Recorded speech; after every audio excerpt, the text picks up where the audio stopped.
Son ya las 8 de la mañana con 7 minutos. Continúan las repercusiones por las pensiones de gracia, aparecen nuevas encuestas hoy y ¿qué pasará con la reforma de pensiones? Todo eso y más en nuestro lunes político. En instantes conversamos con el exministro UDI, Jaime Belolio. Está haciendo ingreso en este minuto. Hay que actualizar algunas cosas que pasaron el fin de semana. La ministra del Interior, Carolina Toá, anunció ayer justamente que 25 pensiones de gracia serán revocadas y que otras se van a revisar, pero también explicó que cuando haya pérdida de globo ocular se mantendrá el beneficio para la persona independiente del delito cometido. Jaime, bienvenido, ¿cómo estás? Muy bien. Sí, rápido y furioso, ¿ah? Sí, está bien. Tomando posición. ¿Qué te parecieron las declaraciones de la ministra Toá respecto de este esquema, ¿no? De que cuando haya pérdida de globo ocular se mantiene el beneficio de la persona independiente del delito cometido. Bueno, ese es el espíritu original de la norma y por tanto resulta bastante extraño que el gobierno haya salido estos días como a apuntar con el dedo a decir, pero miren, ustedes entregaron una pensión a una persona que tenía antecedentes penales. Bueno, pero si es que la norma la escribieron ellos. Ellos hicieron en la ley de presupuesto esta norma, ellos la votaron, ellos la exigieron en su cumplimiento y luego a continuación hemos conocido que ellos abusaron de ella. Entonces cuando la ministra dice, mire, hay 25 que fueron mal otorgadas, porque eso es lo que uno está diciendo y no sabemos exactamente en qué condiciones,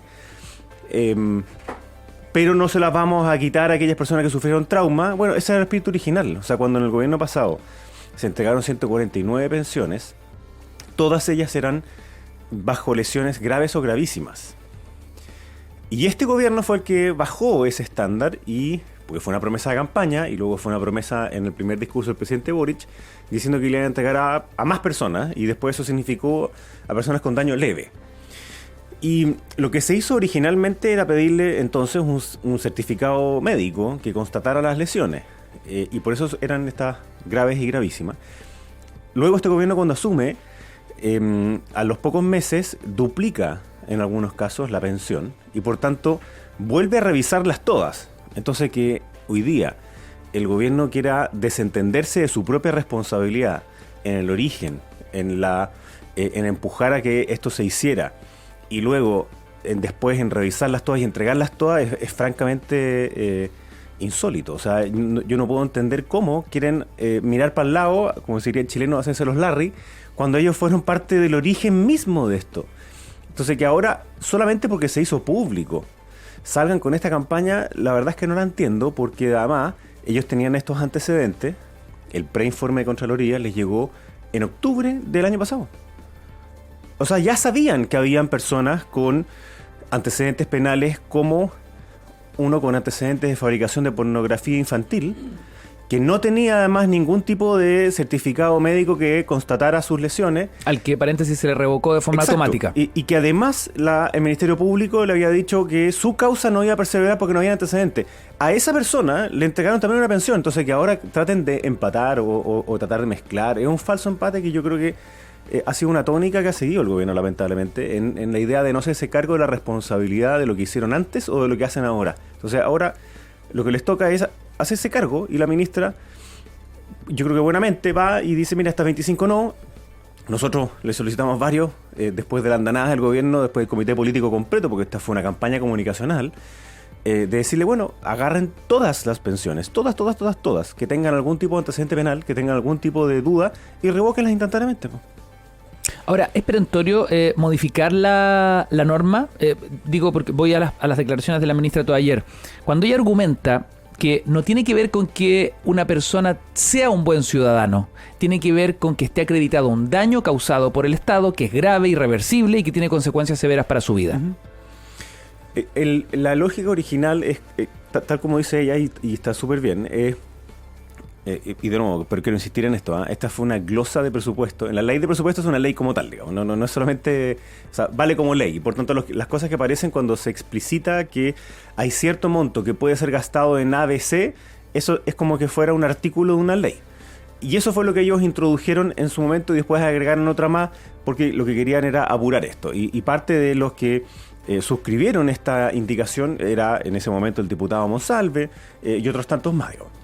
Entonces, en esa decía referencia a la afectación durante las manifestaciones de octubre del 19. Por tanto, en ninguna parte se pedía si es que la persona tenía antecedentes penales o no antes. Es decir, si estaba en la manifestación y tuvo como efecto estos daños graves como pérdida del globo ocular, no se revisaba si es que antes hubiese tenido algún tipo de sentencia o condena. La pregunta es, ¿necesitamos poner eso? ¿Cualquier tipo de ellas? ¿O solamente aquellas que son graves? Por ejemplo, el homicidio, digamos, que sería como lo más evidente, o el caso de la pedofilia. Y si el tipo, no sé, fue giro doloso de cheque, u otro fue por, no tengo idea, otros que son faltas, pero son menos graves. Claro. Eso no estaba, pero parece que a este gobierno ni siquiera le importó eso, sino que además tampoco le importó los antecedentes médicos. Po. Sí, esa es la parte que no, porque eso es lo que puede ser un fraude o una prevaricación administrativa que se llama. Es decir, no quisiste ver los antecedentes o no los revisaste lo suficiente y ahí pasa la parte política. Si en esto... ¿Dónde estuvo el error ahí? ¿En el INDH principalmente? No, yo creo que el culpar al INDH esto también es como medio... al menos especial, porque al final... Porque esa fue la primera línea de acción de Monsalve. Que fue lo que hicimos nosotros en su momento, en que quien iba a calificar... Bueno, también lo decía la glosa, ¿no? Que el primer filtro iba a ser el INDH.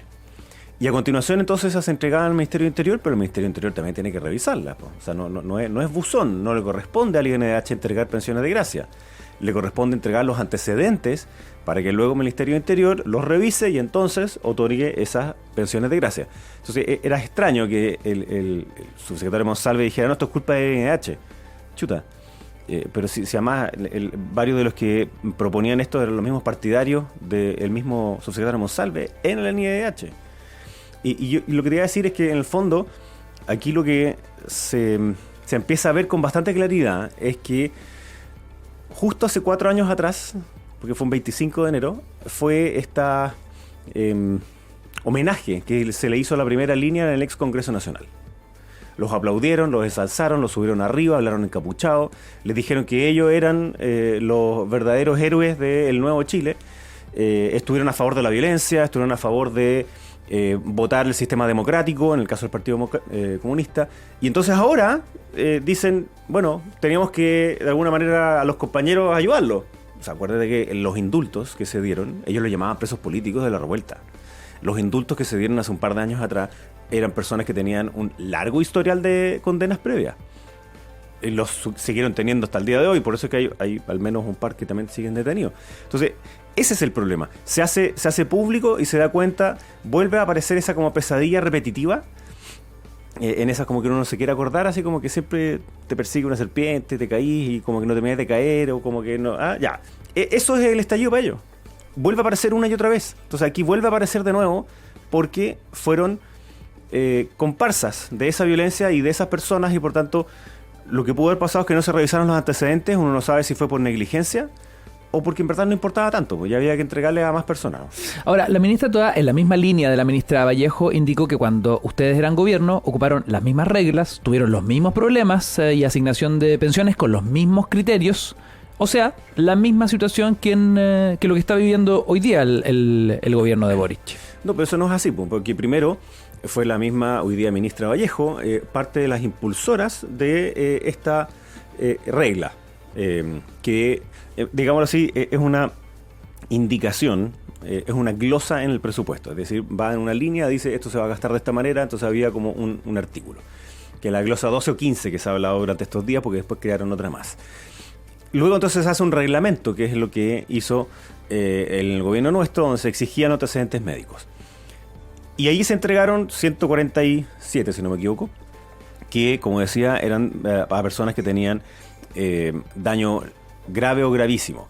Entonces, el gobierno no puede tratar de empatar, tiene que hacerse cargo, si ya llevan 2 años y medio gobernando. Entonces, que sigan diciendo, no, pues esto es lo mismo que antes. No, primero ellos lo crearon, ellos lo empujaron, y hoy día lo que se ve es, como dije al inicio, ellos abusaron de esta línea, porque si tú ni siquiera le pides los antecedentes médicos, ni siquiera tienes la comprobación de que la persona estuvo en el entorno de las manifestaciones.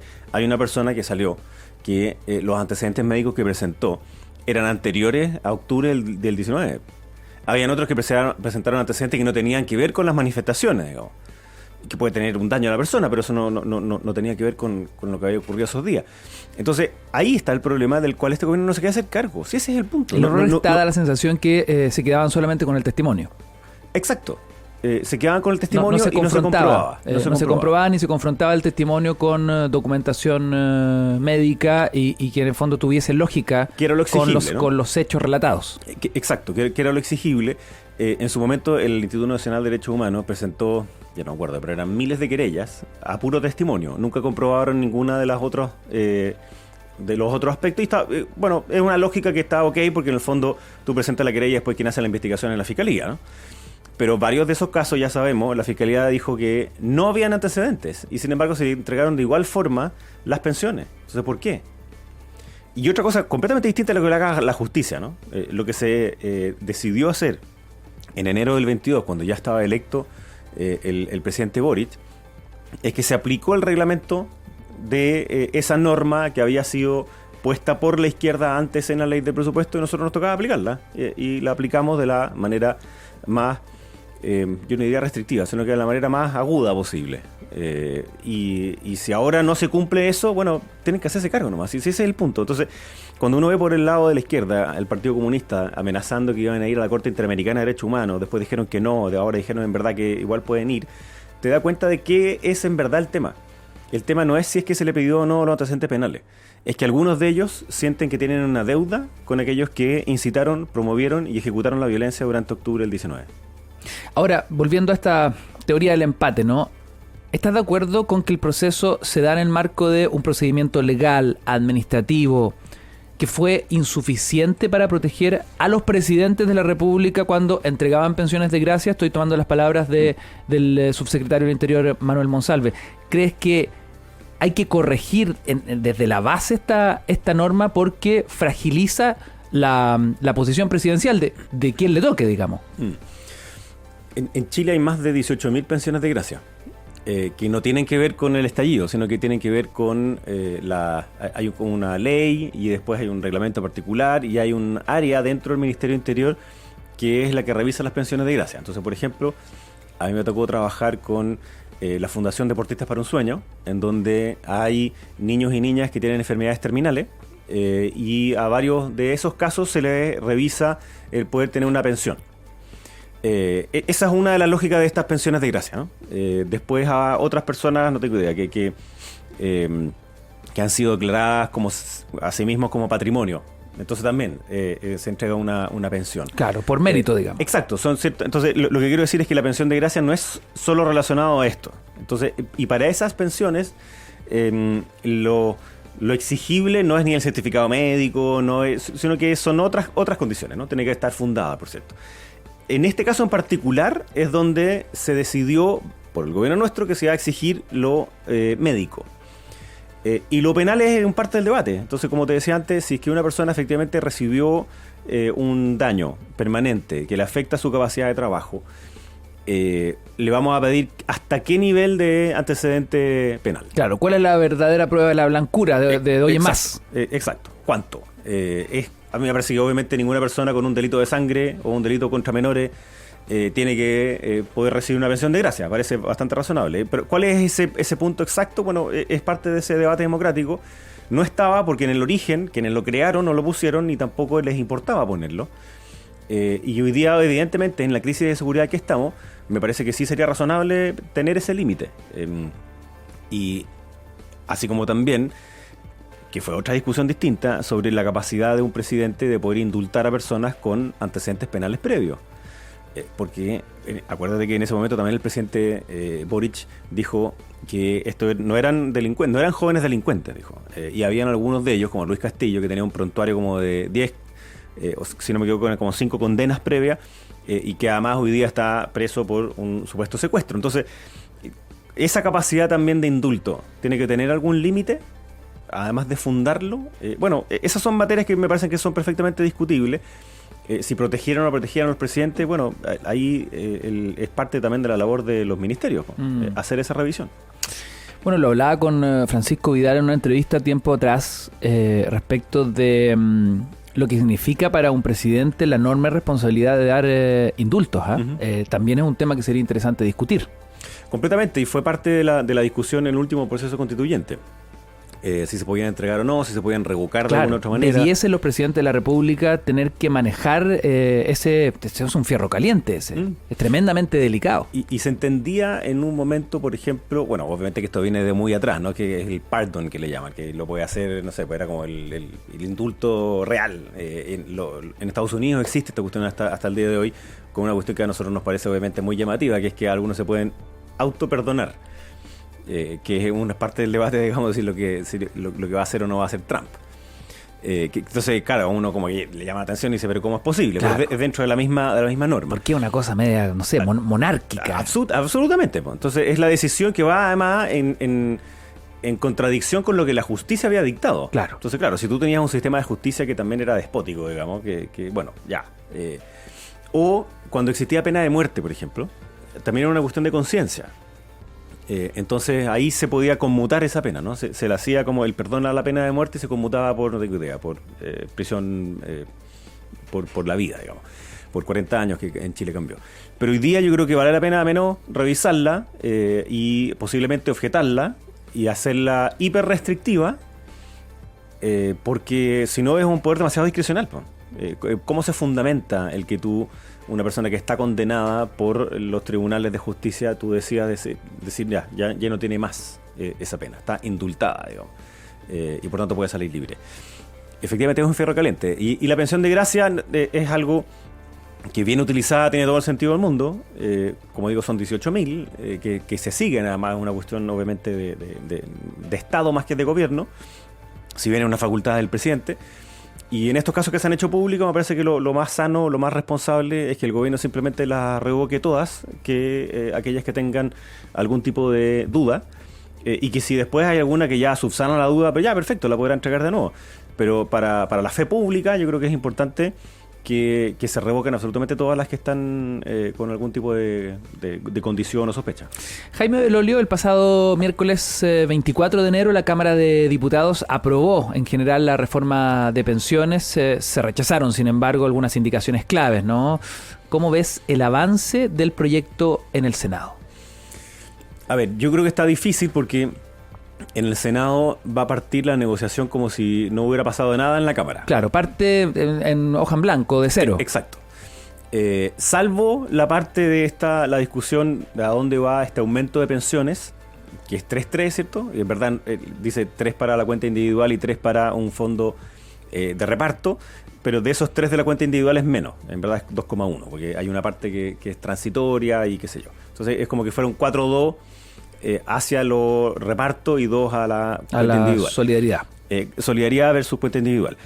Mi impresión es que entrando al Senado ya parte exactamente al revés, es decir, con 4 a las cuentas individuales y 2 a un fondo de reparto, siendo una de las materias además más sensibles para la opinión pública. Y las distintas encuestas te muestran que no es solamente la gente de derecha, sino que son sobre todo aquellos que no tienen posición política, e inclusive la última CADEM decía como el 46% de las personas que se identifican como de izquierda quieren que todo vaya a sus cuentas individuales. Entonces el gobierno tiene un problema ahí, y tiene un problema que es que si sigue empujando hacia esa línea que aprobaría la reforma, puede que se le caigan personas de su propia coalición. Entonces yo creo que va a depender de cuál es la estrategia que quiere el gobierno. Me parece que la de la Cámara fue una mala estrategia, que es tratar de aprobar una reforma de esta magnitud por votos marginales, es decir, por poquititos más, y con esos aprobarlos.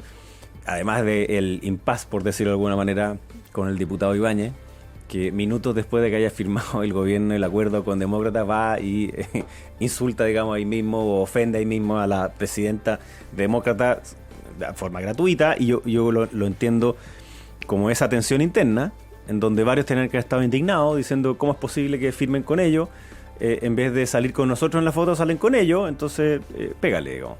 Y fue y hizo este discurso que es muy poco inteligente, por decirlo en buena onda, digamos. Claro, poco táctico. Absolutamente. Se puede avanzar. Yo creo que va Se va a demorar un buen rato, salvo que el gobierno quiera ceder en las posiciones que hasta ahora no ha querido, que básicamente es que la plata vaya a fondos individuales. Segundo, de que se pueda aumentar la PGU mucho más y que haya un fondo también de compensación hacia las mujeres que tienen lagunas mucho más grandes producto de la carga que significa la familia, digamos. Y en tercer lugar, la no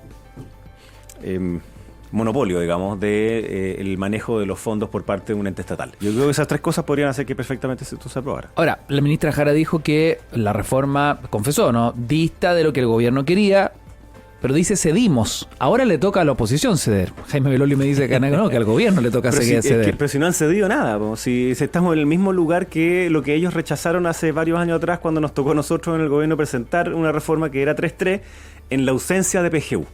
Y eso es súper importante porque la pensión garantizada universal, que hoy día llega a 2,6 millones de personas, significaron alrededor de 4 puntos de solidaridad. Y por tanto lo que queda ahora es la parte de las cuentas individuales, que es muy relevante, y seguir haciendo más solidaridad a través de impuestos generales, que es la manera que parece más que menos afecta a la clase media. Jaime Belolio, gracias por esta conversación a esta hora de la mañana, disfrutando del primer café de la semana. Gracias, pues. Las conversaciones contingentes en 4 cabezas.